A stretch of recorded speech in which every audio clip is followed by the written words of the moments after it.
For years, Larry the Cable Guy was one of the most recognizable faces and voices in American comedy.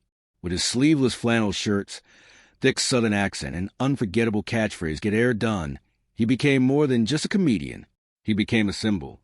To millions of fans, Larry represented the everyday working man, the guy who worked long hours, laughed at simple jokes, and didn't care what Hollywood thought of him. His comedy wasn't polished or fancy, but that was exactly the point. It felt real. From packed arenas to hit comedy albums, TV specials, movies, and even Super Bowl commercials, Larry's rise was massive. Then, almost without warning, he seemed to fade from the spotlight. There was no dramatic goodbye, no headline-grabbing scandal, and no emotional farewell tour. One day, he was everywhere. The next, he wasn't.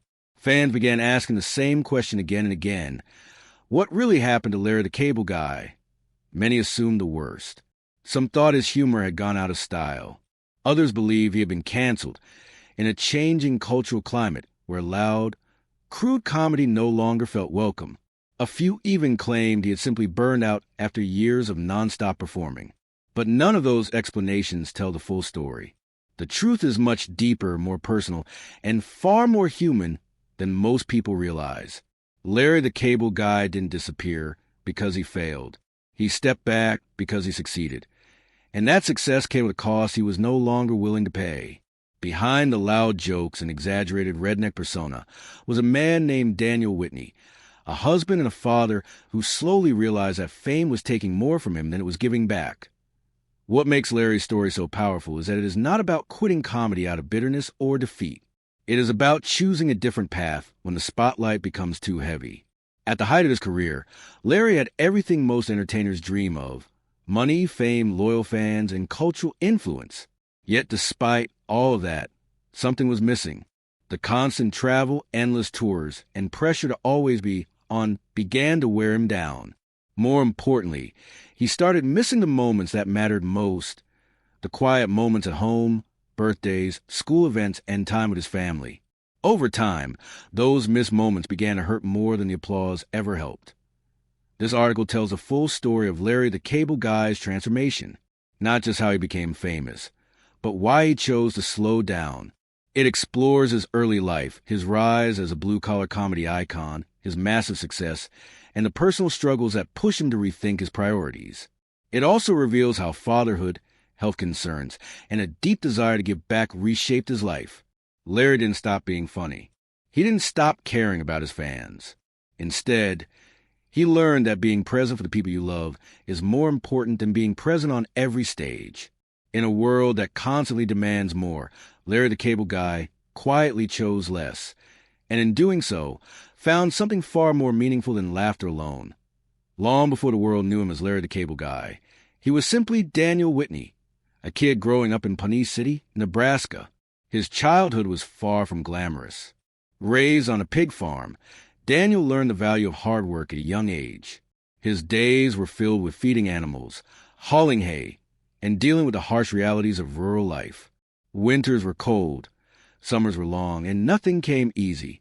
But those experiences shaped him in ways that would later define his comedy. He wasn't pretending to be a working-class guy. He was one. The values of small-town America, honesty, grit, humor in tough times, were deeply rooted in him. This background gave Daniel a natural connection to the kind of people who would later become his biggest fans. Daniel didn't originally set out to become a redneck comedy character.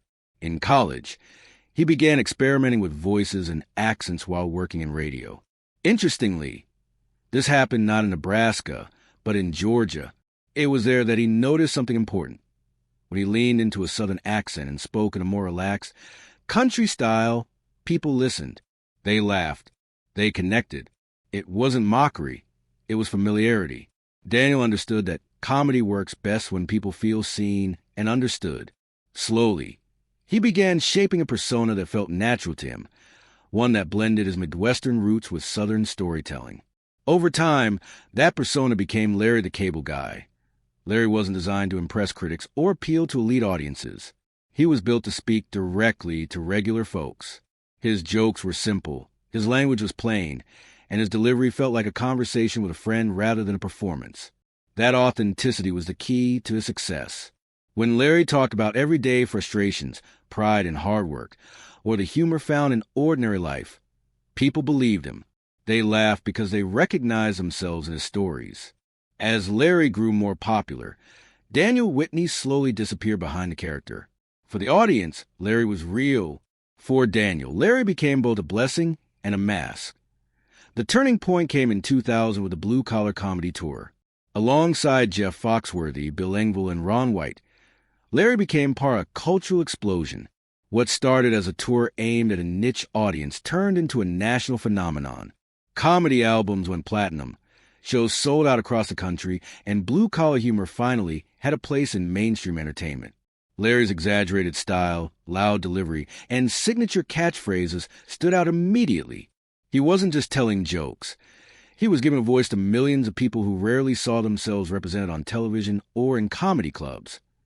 Yet even during this rise, the seeds of future conflict were being planted. The more successful Larry became, the more Daniel had to stay hidden. The character demanded energy, travel, and constant performance. At first, it felt exciting. Then it became exhausting. Still, Daniel pushed forward, believing that success required sacrifice. What he didn't realize at the time was how much of himself he was slowly giving up. The same authenticity that made Larry famous would later force Daniel to ask a difficult question: how long can you play a role before you lose yourself in it? By the early 2000s, Larry the Cable Guy was no longer just a popular comedian. He was a full-blown cultural force. His rise during this period was fast, loud, and impossible to ignore. In 2001, Larry released his first comedy album, Lord, I Apologize, and it quickly went platinum. This was a major achievement, especially for a comedian whose humor critics often dismissed as crude or unsophisticated. But Larry was never trying to win awards or impress reviewers. He was speaking directly to everyday Americans, and they responded in massive numbers. His jokes about family, work, food, and common frustrations felt familiar, like stories told at a backyard barbecue or a break room table. People didn't just laugh at Larry. They felt comfortable with him. His follow-up albums only made his success stronger. The Right to Bear Arms and later releases sold millions of copies and dominated comedy charts.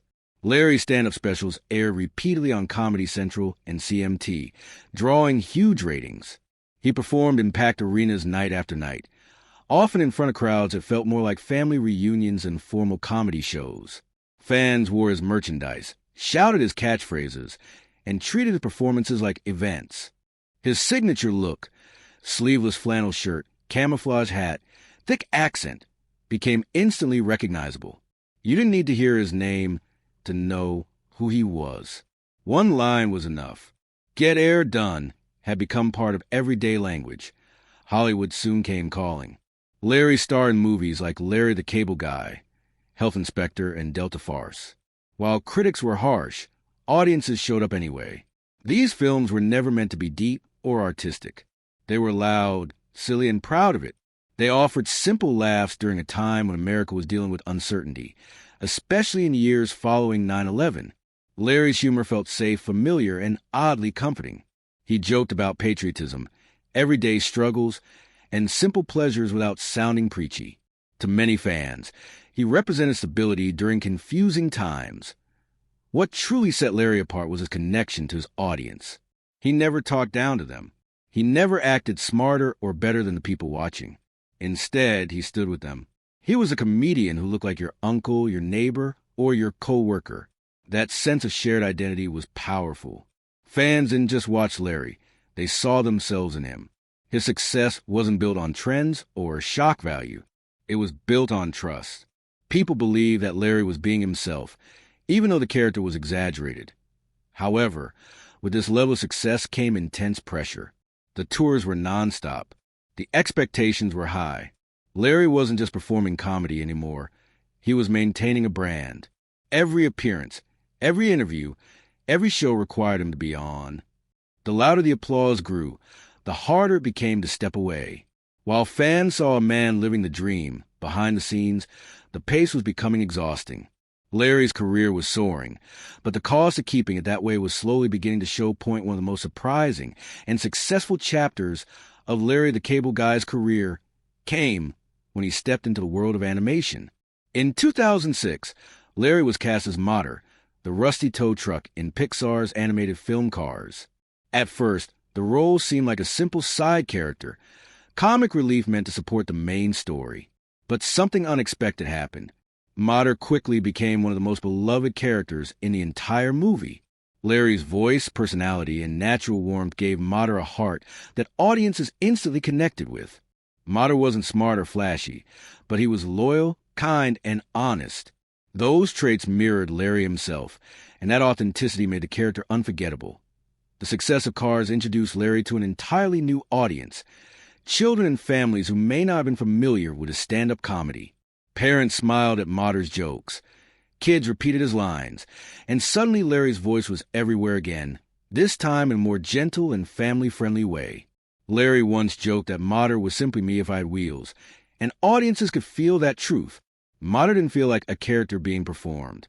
He felt like someone real, someone you could trust. Pixar recognized this connection and expanded Mater's role in future projects, including Cars 2 and the popular Mater's Tall Tale short films. While critics had mixed opinions about Cars 2, audiences continued to embrace Mater. The character had become the emotional center of the franchise for many fans. What Larry brought to Mater was something rare in animation: sincerity without sarcasm. At a time when many animated characters relied on clever insults or fast-talking humor, Mater was slow, innocent, and genuinely kind. Larry showed that being simple didn't mean being foolish. Sometimes, it meant being wise in a different way.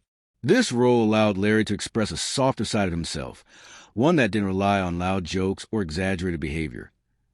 Despite this continued success, Larry's life behind the scenes was growing more complicated. Fame and money were pouring in, but the demands on his time were relentless. Recording sessions, promotional tours, and public appearances filled his schedule. While the world saw him smiling and joking, the constant movement began to take a toll. Long days turned into long years. Airports replaced homes. Hotel rooms replaced family dinners. The applause was loud, but the silence afterward was heavy. Larry began to realize that even success has a price. The joy he once felt performing was slowly being replaced by fatigue. He still loved making people laugh, but he no longer loved the lifestyle that came with it. The character that once felt freeing was starting to feel like a costume he couldn't take off. As his career continued to grow outward, something inside him was pulling in the opposite direction. He didn't yet know what changes were coming, but one thing was becoming clear.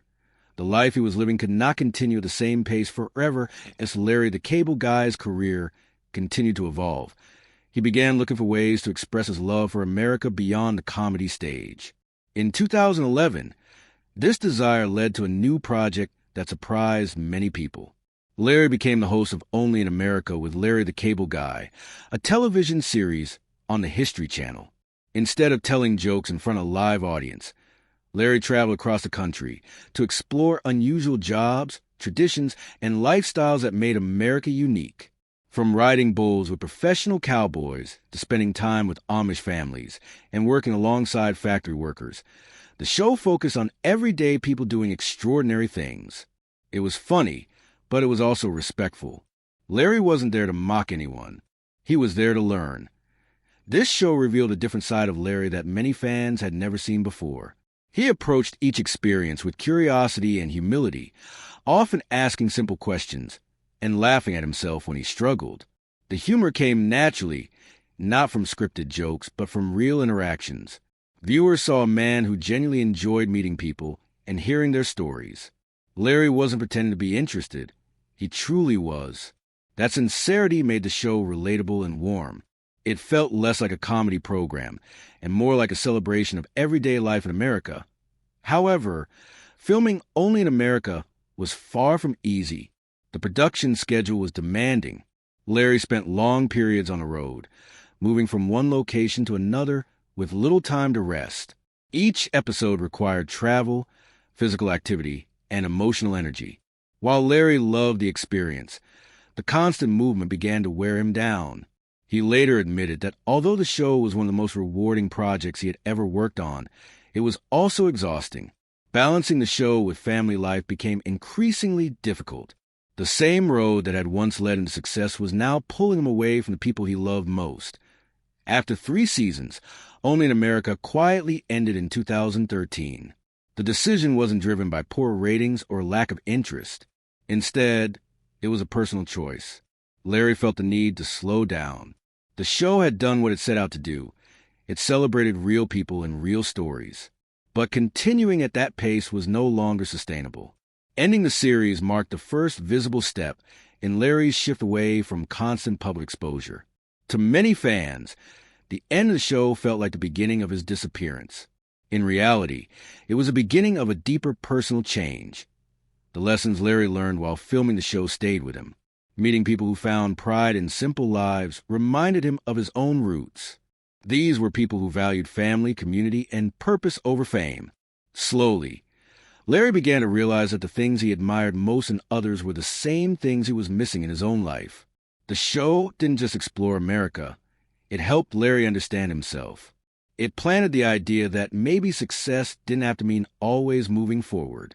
Sometimes it meant knowing when to stop. That'd be why the time Only in America ended. Larry the Cable Guy was facing reality he could no longer ignore. Years of touring, filming, and performing had taken a serious toll on his body and mind. The long nights, constant travel, and pressure to deliver laughter every time he stepped on stage had worn him down. What once felt exciting now felt draining. Larry had built his career on joy, but somewhere along the way, the joy had started to fade. He wasn't unhappy, but he was tired in a way that rest alone couldn't fix. Larry began pulling back from the spotlight. This wasn't a sudden retirement or dramatic announcement. It was a gradual decision to say no more often. He turned down tours, reduced public appearances, and spent more time at home. For someone who had spent decades chasing crowds and applause, this was a major shift. Larry openly admitted that he had missed important moments in his family's life. Birthdays, school events, and simple everyday experiences that never come back. The realization was painful. He understood that no amount of success could replace those lost moments. Health concerns also played a role in his decision. Years on the road had left him physically worn out. Sore joints, lack of sleep, and ongoing stress were constant reminders that his body needed care. Larry knew that continuing at the same pace would only make things worse. He had spent years pushing through discomfort for the sake of performance, but now he was listening to what his body was telling him. Slowing down wasn't a sign of weakness. It was an act of self-preservation. Perhaps the most difficult realization was about identity.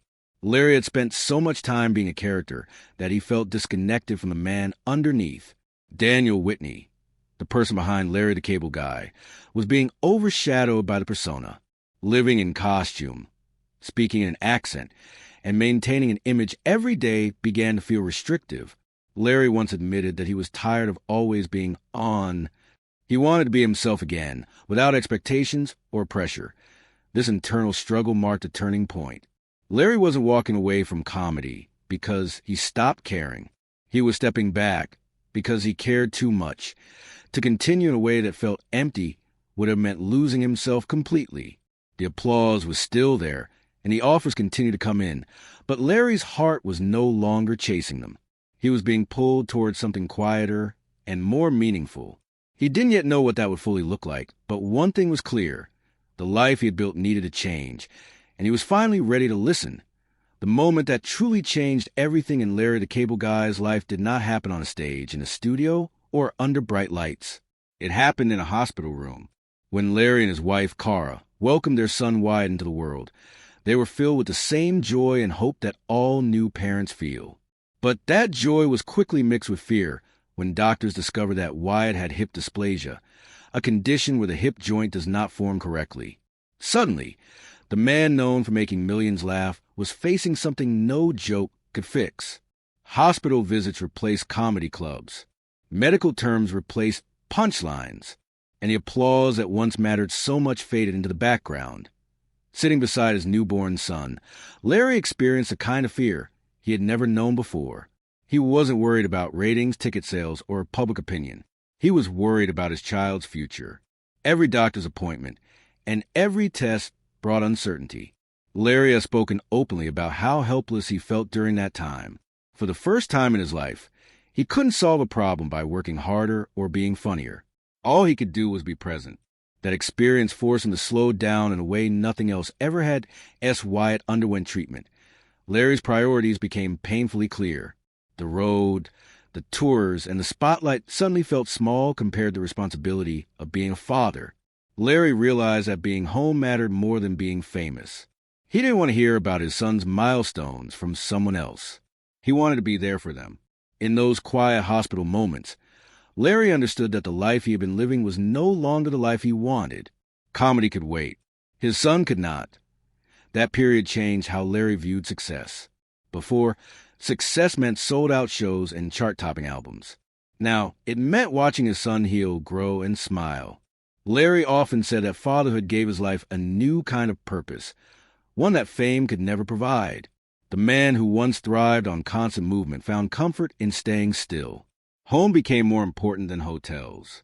Family dinners became more valuable than standing ovations. Wyatt's condition also opened Larry's eyes to the struggles faced by other families dealing with medical challenges. He saw parents who didn't have the resources he did, parents who faced the same fear, but with far less support. This awareness planted a seed in Larry's heart. He didn't just want to be grateful. He wanted to help. The experience transformed him from a performer into a protector, from a comedian into a father first. This wasn't a temporary shift. It was a permanent change that would shape everything he did next. Moved by the care and kindness his family received during Wyatt's treatment, Larry felt a strong desire to give back. The doctors, nurses, and staff who helped his son left a lasting impression on him. In 2010, Larry and his wife made a decision that surprised many people. They donated $5 million to the Arnold Palmer Hospital for Children. This donation helped create the Wyatt Whitney Wing, a modern pediatric facility named in honor of their son. For Larry, this wasn't about recognition or publicity. It was about gratitude and responsibility. This act of generosity marked the beginning of a new chapter in Larry's life. He began to see his fame as a tool rather than a goal. Comedy had given him a platform, and now he wanted to use that platform for something meaningful. Helping families going through medical struggles became deeply personal to him. He understood their fear because he had lived it. Giving back wasn't just charity. It was healing. Around this time, Larry and his wife also expanded their charitable efforts through the Get Air Done Foundation.